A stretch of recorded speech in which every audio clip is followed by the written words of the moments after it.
नमस्कार। आज हम मानव विकास के कुछ बहुत ही दिलचस्प सिद्धांतों पर बात करने वाले हैं। ये वो सिद्धांत हैं जो बताते हैं कि एक बच्चा कैसे बढ़ता है, कैसे सीखता है। तो चलिए बिना देर किए शुरू करते हैं। कभी सोचा है कि एक बच्चा बैठना, चलना और फिर बोलना कैसे सीखता है?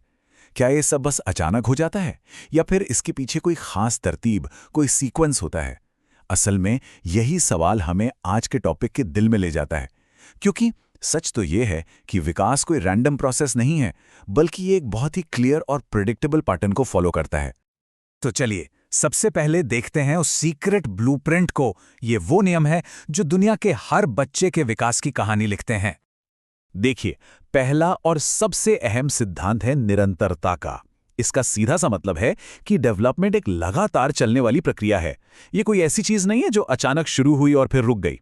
नहीं, ये तो जन्म से शुरू होती है और जिंदगी भर, लाइफ लॉन्ग हमारे साथ चलती रहती है। सोचिए, एक बच्चा धीरे धीरे, स्टेप बाय स्टेप चलना सीखता है, फिर बोलना सीखता है और अपने आसपास की दुनिया को समझने लगता है। हर छोटा कदम, हर नया शब्द, ये सब एक दूसरे से जुड़ा हुआ है। ये एक लगातार चलने वाला सफर है, बिल्कुल एक लंबी सड़क की तरह जिस पर हम आगे बढ़ते जाते हैं। अब एक और बहुत ही फैसिनेटिंग प्रिंसिपल है, वो है क्रमबद्धता का सिद्धांत। इसका मतलब यह है कि डेवलपमेंट का एक फिक्स्ड सीक्वेंस होता है, एक तय क्रम।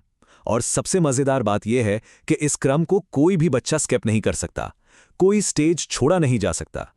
जैसे बच्चा पहले अपनी गर्दन को संभालना सीखता है ना? उसके बाद ही वो बैठना सीखता है, बैठने के बाद खड़ा होता है और फिर जाकर चलना शुरू करता है। ये सीक्वेंस हमेशा यही रहता है। कभी ऐसा नहीं होता कि कोई बच्चा बैठने से पहले ही दौड़ने लगे। ये एक तयशुदा और अटूट क्रम है। अच्छा, तो हमने सीक्वेंस की बात तो कर ली, पर क्या विकास की कोई दिशा भी होती है? जी हाँ, बिल्कुल होती है। चलिए अब उन दो खास दिशाओं को समझते हैं जिनमें हमारा शारीरिक विकास होता है। तो ये दो दिशाएं हैं। पहली है सेफेलोकॉर्डल, यानी सिर से पैर तक। इसका मतलब है कि बच्चे का विकास हमेशा सिर से शुरू होता है और फिर नीचे पैरों की तरफ बढ़ता है। पहले सिर पर कंट्रोल आता है, फिर धड़ पर और आखिर में पैरों पर। दूसरी दिशा है प्रॉक्सिमोडिस्टल, यानी केंद्र से बाहर की ओर। इसमें विकास शरीर के सेंटर से, मतलब रीढ़ की हड्डी से शुरू होकर बाहर की तरफ फैलता है। जैसे पहले कंधे, फिर बाहें और आखिर में जाकर उंगलियों पर कंट्रोल आता है। तो हमने विकास का क्रम और दिशा तो समझ ली। अब बात करते हैं कि कैसे छोटी छोटी सामान्य सी हरकतें धीरे धीरे बड़े और जटिल स्किल्स में बदल जाती हैं। इसे कहते हैं सामान्य से विशिष्ट का सिद्धांत। शुरू में बच्चे की हरकतें बहुत जनरल होती हैं, है ना? पूरे शरीर का इस्तेमाल होता है। लेकिन धीरे धीरे वही हरकतें ज्यादा स्पेसिफिक और कंट्रोल्ड होती जाती हैं। इसका सबसे अच्छा उदाहरण है जब एक छोटा बच्चा किसी खिलौने को पकड़ने की कोशिश करता है तो वो अपना पूरा हाथ और बाजू हिलाता है ना? ये एक जनरल रिस्पॉन्स है। लेकिन कुछ महीनों बाद वही बच्चा सिर्फ अपनी उंगलियों का इस्तेमाल करके उस खिलौने को बड़ी आसानी से, बिल्कुल सटीक तरीके से उठा लेता है। ये हुआ जनरल से स्पेसिफिक की तरफ बढ़ना। और फिर आता है एकीकरण का सिद्धांत। इसमें क्या होता है कि बच्चे अपने छोटे छोटे अलग अलग स्किल्स को एक साथ जोड़ना सीख जाते हैं ताकि वो कोई ज्यादा कॉम्प्लेक्स काम कर सकें। ये बिल्कुल एक पजल के टुकड़ों को जोड़ने जैसा है। जैसे शुरू में बच्चा सिर्फ रोता है, जो एक बहुत ही सिंपल रिस्पॉन्स है। फिर वो मुस्कुराना सीखता है, जो एक सोशल रिस्पॉन्स है। और फिर धीरे धीरे वो इन सभी चीज़ों को इंटीग्रेट करके जोड़कर बोलना सीख जाता है, जो कि कम्युनिकेशन का एक बहुत ही कॉम्प्लेक्स फॉर्म है। वाकई ये सफ़र कितना कमाल का है ना? सरल से जटिल की ओर। ठीक है, तो अब तक हमने उन नियमों की बात की जो सब पर लागू होते हैं। पर एक सवाल है, अगर नियम सबके लिए एक जैसे हैं तो फिर हर बच्चा अलग क्यों होता है? चलिए अब इस पर बात करते हैं। यहाँ आता है व्यक्तिगत भिन्नता का सिद्धांत। ये बहुत बहुत जरूरी बात है। देखिए, विकास का सीक्वेंस तो सबके लिए सेम होता है, लेकिन उसकी स्पीड, उसकी गति हर बच्चे के लिए अलग होती है। हर बच्चे का अपना एक यूनिक पेस होता है और इसीलिए बच्चों को आपस में कंपेयर करना बिल्कुल भी ठीक नहीं है। हर किसी की अपनी टाइमलाइन होती है। मान लीजिए एक बच्चा 10 महीने की उम्र में चलना शुरू कर देता है, वहीं दूसरा बच्चा 14 महीने की उम्र में अपना पहला कदम रखता है।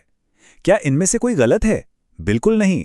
दोनों ही बच्चे पूरी तरह से नॉर्मल हैं, बस उनके विकास की गति अलग है। यही है व्यक्तिगत भिन्नता। तो सवाल उठता है कि ये अंतर आता कहाँ से है? इसका जवाब है परिपक्वता और सीखने के सिद्धांत में। देखिए, विकास दो पहियों पर चलने वाली गाड़ी है। एक पहिया है मैच्योरेशन, यानी शरीर की बायोलॉजिकल तैयारी, और दूसरा पहिया है लर्निंग, यानी हमारे अनुभव और आसपास का माहौल। ये दोनों हमेशा साथ साथ चलते हैं। इसको ऐसे समझिए, आप एक छोटे बच्चे को कितना भी सिखाने की कोशिश करें, वो ठोस खाना तब तक नहीं खा सकता जब तक उसके दांत ना निकल आए, है ना? मतलब कुछ चीजें सीखने के लिए शरीर का तैयार होना, यानी बायोलॉजिकल मैच्योरेशन, बहुत जरूरी है। ये पहली शर्त है। और हाँ, मैच्योरेशन के साथ साथ एनवायरनमेंट की भूमिका को हम बिल्कुल नहीं भूल सकते। बच्चे का परिवार कैसा है, उसका स्कूल कैसा है, समाज कैसा है, ये सारी चीजें उसके मेंटल और सोशल डेवलपमेंट पर बहुत गहरा असर डालती हैं। एक अच्छा पॉजिटिव माहौल बच्चे के विकास के लिए बेहद जरूरी है। तो चलिए एक नजर डालते हैं आज की बातचीत के सबसे जरूरी पॉइंट्स पर।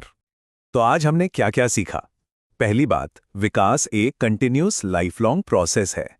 दूसरी, ये हमेशा एक प्रिडिक्टेबल सीक्वेंस और डायरेक्शन को फॉलो करता है। याद है, सिर से पैर तक और केंद्र से बाहर की ओर। तीसरी, स्किल्स हमेशा सिंपल और जनरल से कॉम्प्लेक्स और स्पेसिफिक की तरफ बढ़ते हैं। चौथी और बहुत अहम बात, हर बच्चे की अपनी रफ्तार होती है, वो यूनिक है। और आखिर में विकास हमेशा बायोलॉजिकल रेडीनेस और एनवायरनमेंट एनवायरनमेंट, इन दोनों के मेल से ही होता है। तो अब जब हम इन सारे सिद्धांतों को जानते हैं, तो एक बड़ा सवाल हमारे सामने आता है। इस जानकारी का इस्तेमाल करके हम अपने आसपास के बच्चों के सीखने की यात्रा में, उनकी लर्निंग जर्नी में और बेहतर तरीके से कैसे मदद कर सकते हैं? ये एक ऐसा सवाल है जिस पर हम सबको सोचना चाहिए।